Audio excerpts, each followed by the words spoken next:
Hello, I'm Chris. I'm a KMP developer, Chris Athanas. Tech support said they got the power in the coming Tuesday, so that's good news. Today we're going to continue our journey to how to program series from the ground up, and we're getting into inheritance. Ooh, inheritance. It was going to solve all the problems. It was going to make everything so much better and object-oriented, and we're going to be able to reuse code, right?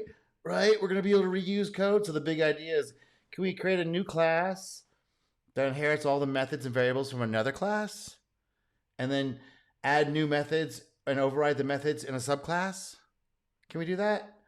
Inheritance is the idea that a new class can copy from another class all of its methods and variables, and then add new methods or override existing methods in the subclass that can modify the behavior of the parent class in the subclass. Okay, so you're not changing the superclass; you're just changing the subclass. You're saying, I want all this stuff from there, except I'm changing this. And do you see how they could get the idea that maybe code reuse? You could reuse code. Maybe that you could see how it's like, oh, I can just change. We can just change some things. And well, no, that was not the purpose. People did it anyway, and people lost their minds about this. And we'll discuss what happened when they did this. I took this idea to being, oh, I can just reuse code. No, that was never intended use. Let's listen to Bjarne. Classes came in as the primary mean of program organization. The idea being that you organize your programs by looking at the application area. You look for the fundamental concepts in an application area, and you try to map them into the program in the form of classes, that is user-defined types. And you use a static type checking to check that you have used the user-defined types. Just making sure whatever you're passing, because with C, you didn't have this. So you could pass anything anywhere and it would screw everything up. But he did the things like, okay, make sure everything is, if you're supposed to pass a float in, you pass in a float. If you're supposed to pass an int in, you're supposed to pass an int. Pass a person in, you're supposed to be a person, not a bus. It's not, okay, it's a real big deal. Ooh, wow. But back then it was like, oh my God. According to the rules that you can derive from what fits with the concept. I note that reuse was not a primary aim of mine. There's a lot of talk about object-oriented programming and reuse. And a lot. He even brought it up. It was so much because he wasn't, they were just not clear about how to use this stuff. He had a very specific use case, and he would always be talking about the use case, and people reinterpreted it for their general case, and he said no, that was never what he was trying to do. Reuse is something you get if you have a set of well-worked out concepts, well represented in your program. Then you can reuse those classes or those collections of classes. So if you design it that way, not just slap a class on there and start subclassing, extending it, and adding to it and changing, mucking around, having static variables all over the place, that's not designed for it. You can do it this way, but you have to set it up this way to do from the beginning for this purpose. Not just, we'll just add it on. Or we have this other program, we just slap classes and structs on there. Yeah, okay, so it was never meant for reuse. It was meant to create subtypes of some general type in your particular application. Not take somebody's app and we're going to change this thing and change it. That's how people used it. That's how they promoted it. And it was a big, big problem. So here we have the diagram, which is squishy because it's so big. Let me go in here. And there's a little bug in this thing, how it displays. It displays the thing. You hit it once and it doesn't work. But you have to hit it again. And then... hit it again. Okay. This was working a second ago. Let me see if I can get it. It is a little buggy. I don't know what's going on with their diagram stuff. I'm pushing it to its limits. So let's see if we can get it. There we go. All right. So there's something there in there. Okay. So here's your class media. And it has a class MP3 that's extending the media, and a class video that's extending the media, a class protected MP3 that's extending the MP3 here. That's eventually extending the media. So let's go look how that's all set up over here. So you got that there, and you can look at that on your screen. And here's the code that goes along with it. So we have the class media here. Let me go ahead and close this down so we have a little bit more space. So this is the class media. UML. Ooh, so scary. I mean, for this kind of stuff, it actually work so you can visualize it. You don't have to have all this text code. You're like, oh, there's three things here. Okay, there's the first one. That's the media here. Protected. We'll talk about what protected means here in a second. And there's the constructor. It's just initial. Okay, so the object gets allocated memory, and then this thing gets called to initialize the values. It's actually not making anything. A lot of people don't know that. There's nothing being created here. The object has already been created. You're just setting the values. So you're passing in a name here. You're setting it here. Okay. And then this one right here, this MP3 here, this extends the media, right? So this MP3 extends the media. So it just takes a copy of everything. And even here where the constructor, when somebody opens, creates this, calls this constructor, it's going to call the super. Which is the super? It's going to be this one. So it's going to call this same thing right up here with the name plus an MP3 here. So we add a little string on the end of the .mp3, okay? So that's a special thing it changes. So it changes the constructor. If there was no constructor here, it would just call that thing and just like normal. So it wouldn't, if it was no constructor there at all, it would actually, because it's extending the media, it would go up to this one. And then we have video extends the media. It's this one over here. It does almost exactly the same thing. It changes the name. Adds MP4 this time because it's a movie, right? It's a video, and then it also says so it has actually overridden this method up here, this play up here. So it says I don't want you to say playing unknown media. I want you to say playing MP3 media when you call this play here, and it has to have that play there because it's extending it. And well, it doesn't have to. If it doesn't extend it here, it'll just use this one. But you're usually extending it for some reason. You want to add something, change something, modify something. You just don't want to add it. What's the point of that? I mean, I guess you could, but it's like, why would you do that? So here's the constructor. So and here's the special, another one here. So you can add this behavior. So this is where people lost their minds because they started to see this. They could just extend this thing a long, long way. And it made it so difficult to understand what the hell's going on because people took this inheritance thing to the absolute limit. Now, when you have a hierarchy of 3, it kind of makes sense. Maybe 4 deep, tops. You start going past 4, it's like, what are you doing? What are you doing? Do you know about composition? We'll get into what composition is. Do you know about this other style you could possibly arrange your program for the 80 IQ points, right? You get from arranging it to get the maximum functionality. So here we have this media. It creates so we create a new media of this, which is a concrete object. So what's the difference between this open thing and an interface? Well, this has a bunch of stuff already defined in it. Interface doesn't have anything in it. So the interface, right? Where's the interface? Let's go over to interface. Where's the interface? It's instantiation, blah blah blah blah blah. Interface, right? Interface, nothing, no variables. And nothing defined in the function. It just defines. It says, hey, there's gonna be a function here, but it doesn't have the body here. So this one has the body. Ooh, it's so different. In fact, it was so different that Kotlin was like, okay, we're not even gonna use this extends thing anymore. We're just gonna put a colon there. Extends, implements. It's like all the same freaking idea. Except this one, oh no, you have to extend a class. Oh, why can't I just extend an interface? No, it's different. Well, Kotlin was like, nah. It's all the same stuff. You don't have to still remember all that stuff. We're going to still use it, call the names abstract, classes and interfaces because it lets us know kind of what those things are. But like the syntax is becoming more and more refined as we go on. So we're getting close to the limit of the syntax, I believe, for at least this type of language, this type of thing. All right. So here we have the protected M3 that extends this MP3, right?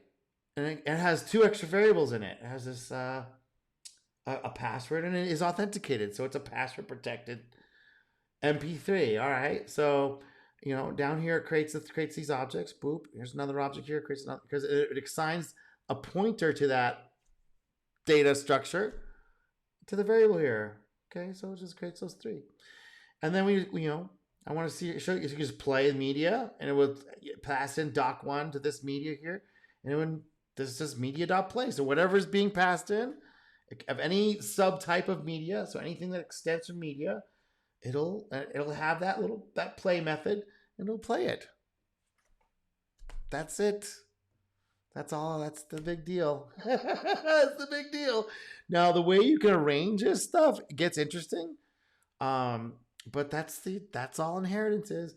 And what happened was let's listen to uh, let's listen to Yegor about inheritance versus subtyping because he classifies these a little bit differently, and it's good to kind of think about it. But it's all the same stuff. But it's nice to hear him divide out how it's been thought of. And this is 6 years old, but this was good. He still wasn't quite gray then. He hadn't been through the ringer as much. Let's listen to Igor. So most of us, me myself as well, some time ago, like 1 year ago, I believed that inheritance is just one thing, which means which works like extending the qualities and behavior of some class or of some type, and then making it bigger and making it more powerful in another class or type. And then I started to read about that, and I read a number of articles, including the one which is quite popular, written by Alan Holub about 10 years ago, where he said that inheritance as a programming practice has to be avoided as much as possible. And I wanted to understand whether that as much as possible really means sometimes or often or never. So do we really need some places where inheritance is a good practice, and maybe there are no places like that. Maybe this inheritance should be just completely avoided, and we just have to forget this technique at all. And then I found out that actually there are two different types of inheritance. There are two different types of things which we both call inheritance in most cases. The one thing is, and I'll be speaking really practical, because again, I read many articles and Wikipedia pages about inheritance, and there are so many names for it: inheritance, subtyping, polymorphism, and many other words which stay around that name. Yeah, that doesn't help. Thank you, guys, math nerds, and all the guys came in there was like, this is just like this other thing. It's like, hey, we're trying to get our stuff done here. We're just trying to get our stuff done here. I don't know if, and it's kind of somewhat interesting to know that stuff's over there, but it's like your guys have, and everybody's like, no, it's different. Subtyping is so much different than inheritance. It's not polymorphism. It's something else. It's like this was the conversations that were happening. Which is kind of, well, for me, it's kind of difficult to figure out what they all mean. Sometimes I just can't remember what they really mean. So I'll be speaking practically about my Java code, how it works for me, and what actually this subtyping and inheritance, what they are in the practical pieces of Java code. The first one is called subtyping. And just OOP in general. The second one is called implementation inheritance, pieces of Java code. The first one is called subtyping. The second one is called implementation inheritance. And if we think it's one thing, if we confuse them, if you don't understand them, then it's a problem. If we clearly understand what they mean, subtyping and what is implementation inheritance, then I believe the question just disappears. We just immediately will realize that subtyping is a great thing and implementation inheritance is a bad thing. And then will be just easy and clear. When he says bad thing, he says generally will lead you in a direction. Your code base will start going in a direction that is less than useful and makes it fragile and makes it hard to maintain or understand.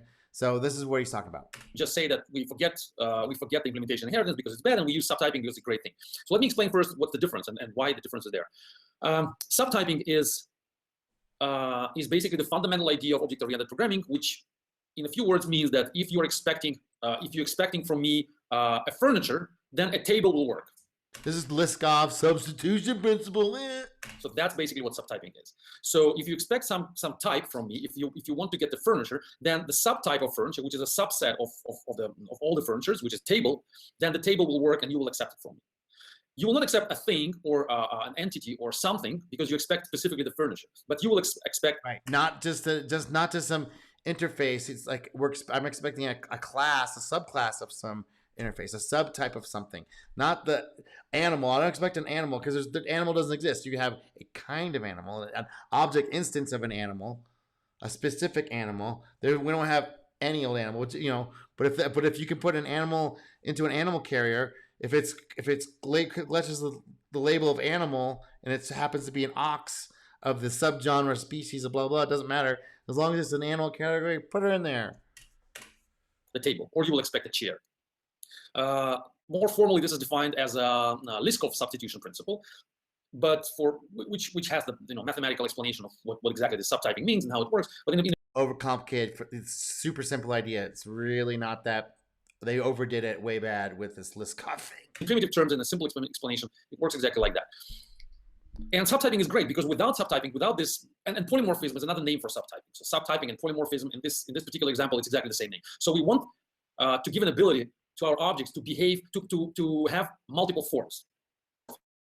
Poly means many and morphic means forms. So we expect that thing which we want, which is furniture, to have multiple forms. So I'm saying, give me the piece of furniture, and I don't really care whether it's going to be a table or it's going to be a chair. So I allow you to give me something which may have multiple forms. It may be a chair, it may be a table. The forms could be different. As long as the thing you give me possesses the qualities and behavior and the qualities and behavior of the furniture I'm expecting.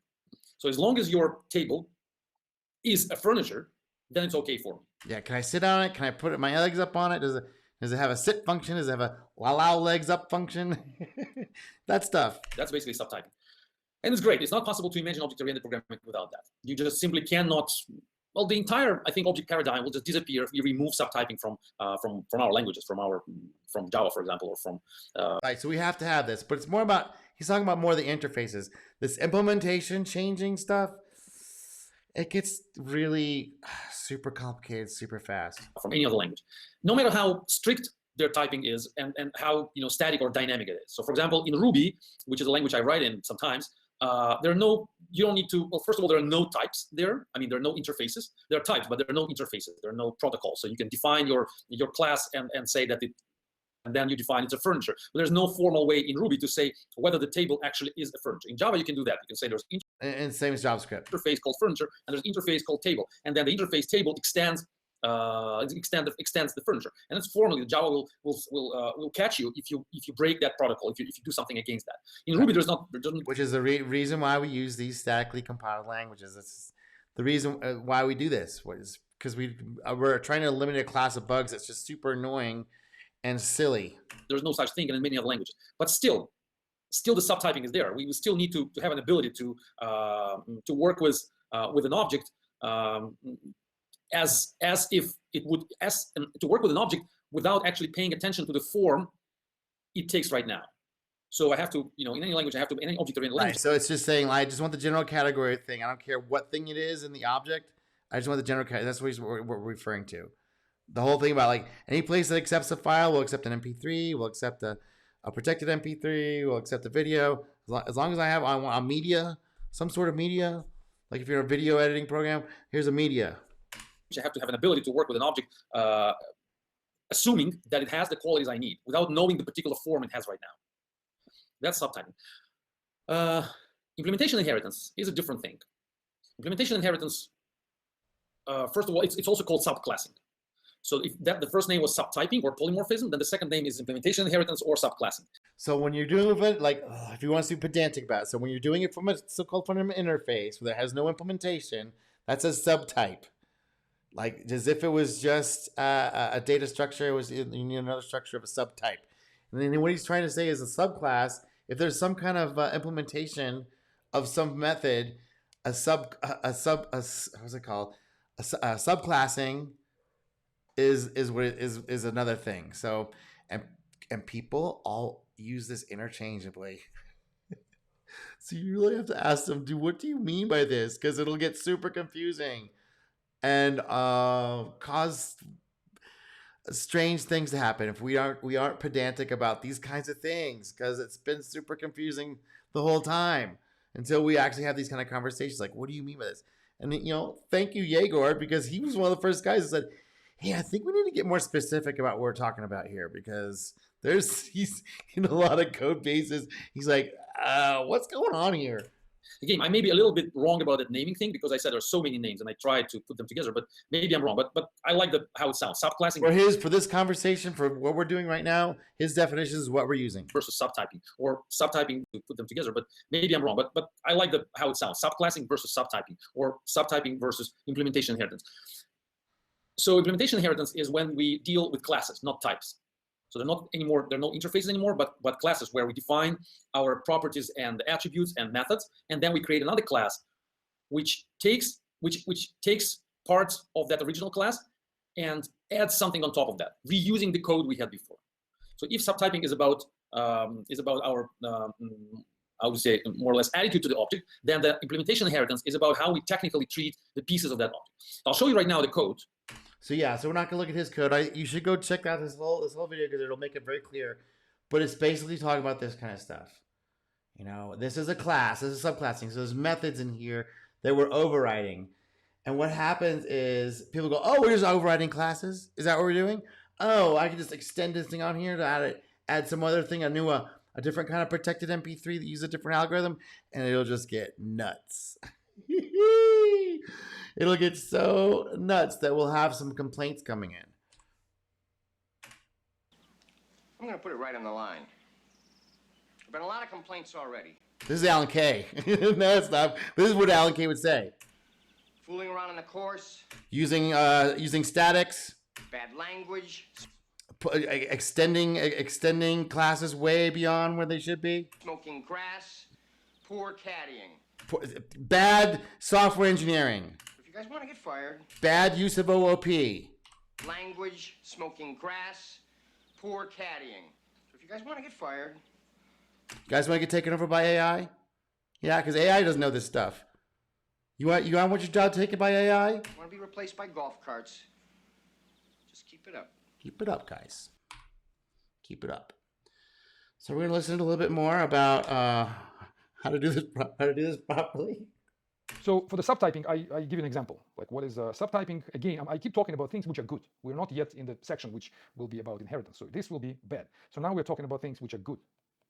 Okay. So subtyping. Look at the code on the left. We have a figure. Let's say figure on the canvas, and then we have the circle and we have the polygon. They both extend the type figure. It's Java, so in Java we don't have types, we have so-called interfaces. So that's the interface figure, and then interface says everything that is a figure is supposed to have a method surface. So I would like to calculate what is the surface of the figure, and then the circle is the subtype of the figure, and it has additional property, additional method. Okay, so he's got some pseudocode here. He left off those curly braces. That's all he's done here. So that's just a figure has a float, has a function or a method that returns a float. So it's called surface that returns, and this is a function that returns a float. And this is so it's expecting. These are saying I expect whatever class implements this. I expect to have a surface. If you're going to do a figure, it has to be a surface. And if you're going to be a circle, it's going to be a perimeter, and it's also going to have a surface thing as well because it's a part of the figure. And so you can extend interfaces. So you can group them up, and that seems to be, that one's all right. Perimeter. And the polygon has also additional property, sides. So it means that this is a supertype. The figure is a supertype. And circle, it has additional method, which is called perimeter. And this one has additional method, which is called sides. So when I make an instance of polygon, then I will have the ability to calculate how many sides the polygon has. If I make an instance of a circle, I will be able to get the perimeter of the circle. So there will be no perimeter in polygon, and there will be no sides in the circle. And there will be no perimeter, no sides in the figure. The figure will only have the method surface. That's the idea. And this is how you define, if you write the formula, you can say that circle is a subtype. This is the symbol which academic world uses for the in order to define the relationship between the subtype and the supertype. Or you can use it this way. Also, same symbol. Stop with all. We don't care. We're doing computer engineering software stuff. We're no math. Get out of here. The same idea. So that's good. Why it's good, I just explained to you, because it enables polymorphism. This is where the polymorphism shows up. So look, the paint method, I say, give me the figure, and then from the figure I get the surface. I don't care what exactly will come to me at this place. This could be like he'll accept anything: a circle, a polygon, a figure. Well, nothing is going to come in as figure unless there's something else that extends figure. But I don't know if he's got a class here figure yet. But anything that extends this interface will be accepted here. Whatever class extends its interface. None of these, they'll do it because we haven't seen the class yet, but whatever does, accepts it. It's a type, class, same thing. Yeah, a circle, it could be a polygon, it could be whatever, as long as it is a figure. So as long as it could be whatever you define, but as long as your class, well, in Java it has to be a class which implements the interface. But what matters for this point in the code is that what's coming is a figure. People usually sometimes they say the relationship called is a. So it means that f is... I don't like that terminology. Ugh. It doesn't really matter. Just concentrate on like the basics. This is a little bit oopy. It's kind of not... I don't know. I don't like this has a is a thing. A figure. You can see this name of... Some people like it. Maybe you'll find it useful. The relationship in UML, for example, in different, I think more classic literature than now. So now I think it's less used. So now it's It just confuses things. I don't think they use it that often, but before I saw it in the books, is a relationship. So it means that f is a figure. And if you can say that f is a figure, then it means that the type constraints are being satisfied. So when the f is coming, we just check and see whether it's the right type, whether it's coming. So that's good. Subtyping is good because it enables polymorphism. Why we want this to enable? Why can't we just say that paint and then instead of figure make the specific name of the class? Let's say I expect here the circle, or I expect here the circle on the canvas, or some more specific class. That's the same as we discussed many times. It's about the coupling. Because if this method paint is connected with the figure, so this is one type of coupling, but if it is connected with polygon, it's a more tight coupling. But if from the polygon you will implement some more specific class, I don't know, like maybe polygon is a rectangle could be the polygon, right? Rectangle with the four sides. So you can say, okay, I accept only the rectangle in your method paint. So in this case, you increase coupling. You increase coupling between your method paint and what's coming to you. And the more coupled they are, the more difficult it will be for future programmers to have the freedom on that side of the equation here. Because if you're coupled with the figure, I can be quite creative in the implementation of the figure. Right? Yeah, you can add another, different types of figures, figures 8, all kinds of characters, fonts, whatever. I can implement my own figure, which will be not even the circle, not the polygon, but something completely different. And you still will be okay with that. So as long as I provide the method surface, you will be okay with what I'm giving to you. And that gives me a lot of freedom. And the more freedom I have on this side, the better. So the further we stay apart. The surface could be like some function that actually draws on some bitmap somewhere, some canvas somewhere, something area of memory. The surface means draw it. This side and that one, the bigger the distance between us, the less we know about each other. It would have been better to call this draw, but now you got me to tell you. The better. Like I told you before, the less I know about you, the better in the design. So try to make your code the way that the code that uses your code doesn't need to know too much. And also you don't need to know too much about them. You just need what's enough. You need to know what is enough. So here what is enough is just you're a figure, you have the surface, that's okay, that's enough. So types and subtypes. It's a draw, just a draw thing. Give me a draw it. I think gives this ability. Gives you the ability to be more flexible, which leads to less coupled design. The lower the coupling, the higher the maintainability. That's the bottom line. Lower coupling, higher maintainability, less bugs for production, more happy customers. That's the bottom line of this entire course. We need less coupled design, higher maintainability, and then more happy customers. That's it. Not we're trying to be fancy with code and impress somebody. Oh, look at the code I use. Look at how I extended the class a thousandfold. No, that's not what we're doing here. This last video is a contrast, and he goes into the flaws of inheritance, and he does talk about some of the trade-offs here. But I'm gonna let you watch that on your own because it is a little more advanced. But if you'd like to see a little more deeper view, I recommend going watch that. And of course, I will put all the links to all the stuff in here so you'll have it. All right. Give me a like and subscribe. Yeah, and what are we getting into next? The abuse of inheritance. Let's get into that one.